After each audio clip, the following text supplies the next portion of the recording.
Hello, this is Aaron Mean of SG Gaming Info, and welcome to my video review of Digimon Story Cyber Sleuth for PlayStation 4. Now, before starting this review, I wish to say this is kind of more first impressions more than a full review, as this review is based off the first 20 hours of gameplay. That said, let's move on with the review. Bandai Namco Entertainment's Digimon Story Cyber Sleuth is a game that left me with mixed feelings. On one hand, I love the Digimon franchise, but on the other hand, I felt that if you remove the Digimon brand from the game, it wouldn't be that fun. Yes, Digimon Story Cyber Sleuth heavily relies on the Digimon brand, which recently celebrated the 15th anniversary of the first Digimon anime. Growing up, I remember playing the original Digital Monsters virtual pet toys, and watching the original Digimon anime and its subsequent sequels. So for me, Digimon Story Cyber Sleuth was very much a nostalgia overload, as I recalled each Digimon's next Digivolution with a surprisingly high amount of accuracy, although to be honest, it isn't that difficult to forget that Gatomon becomes the powerful Anja woman. First and foremost, Digimon Story Cyber Sleuth is a game that heavily relies on the player's love of Digimon, which means non-fans and fans who are looking to get into the franchise may not enjoy this game.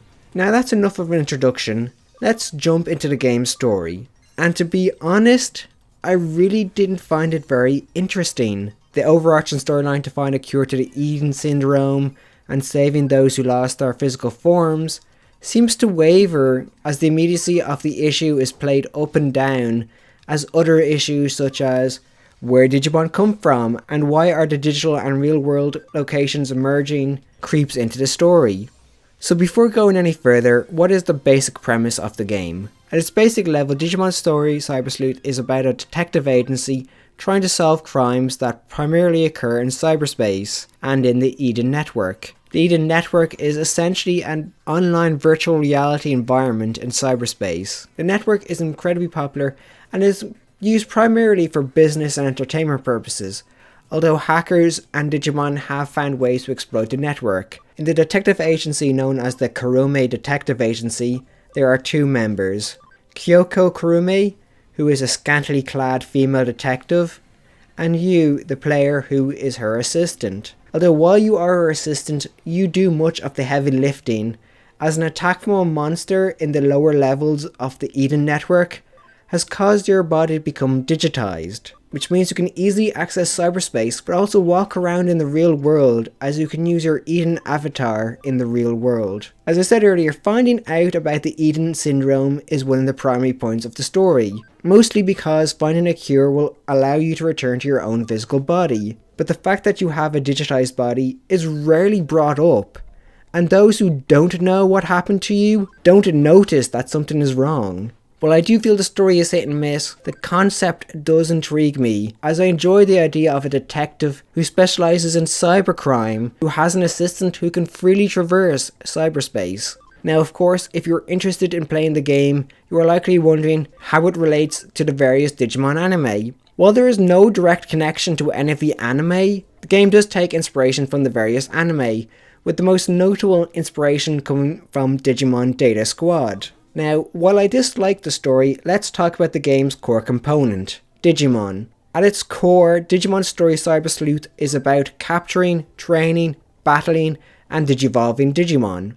And to its credit, the game executes this important core component extremely well. I found myself getting hooked on capturing, training, and digivolving Digimon, almost to the point of ignoring everything else in the game. There was something intriguing about taking and in-training Koromon and leveling him to Agumon, then Greymon, and then on to Metal Greymon. Alas, for all my trying, I couldn't get the little guy to War Greymon. Essentially, while the core component is Digimon, you could argue that it is also nostalgia. As I mentioned earlier, my love of Digimon goes back to the original anime and the Digital Monster virtual pet toy line. So for me, leveling Digimon was all about trying to get the Digimon I grew up loving. And honestly, that is the main reason why I play the game for 20 hours.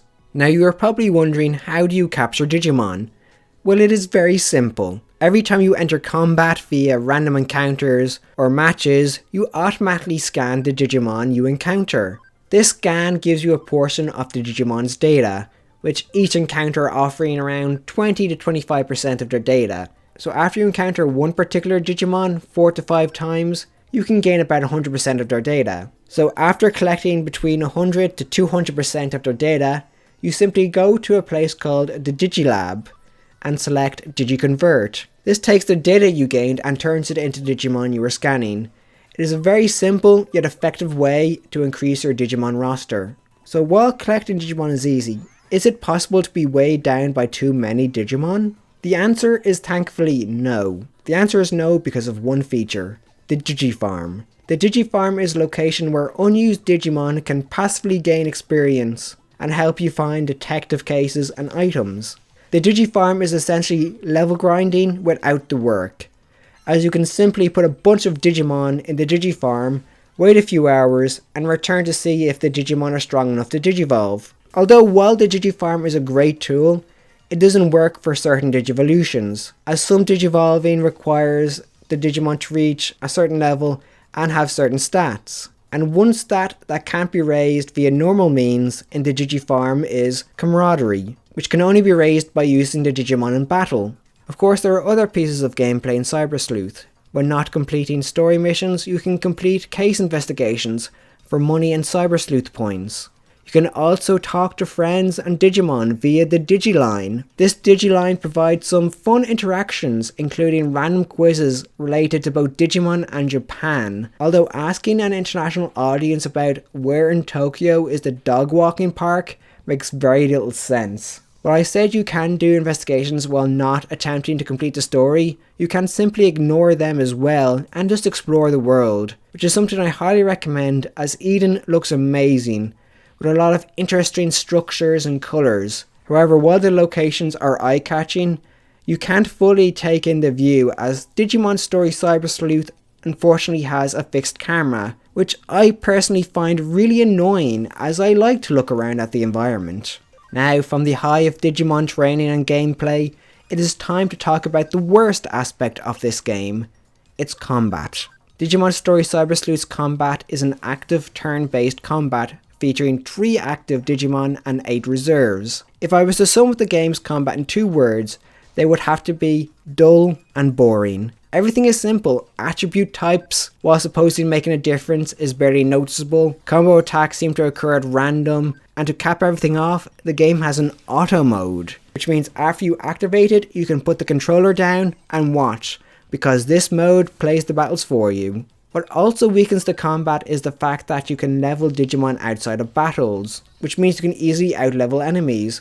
For example, in the early part of the game, my 3 champion level Digimon were fighting in training and rookie level enemies. So combat in Digimon Story Cyber Sleuth is a bit of a snooze. What about the characters you meet in the game? Well, they have their ups and downs. As a fan of the franchise, I am happy to see the main character does have goggles, which is a nod to how the leaders in the various Digimon anime wore goggles.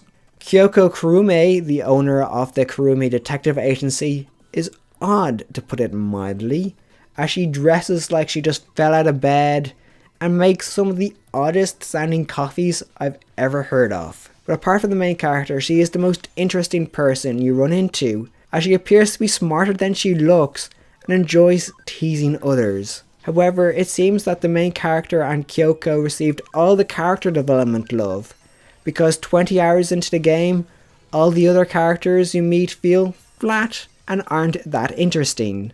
Now, as I approach my conclusion, let's talk about the game's sound and graphics. When it comes to sound, Digimon Story Cyber Sleuth is Japanese only audio with English text. Personally, I would have preferred an English audio option because there are small moments when a line of Japanese is not given an English text.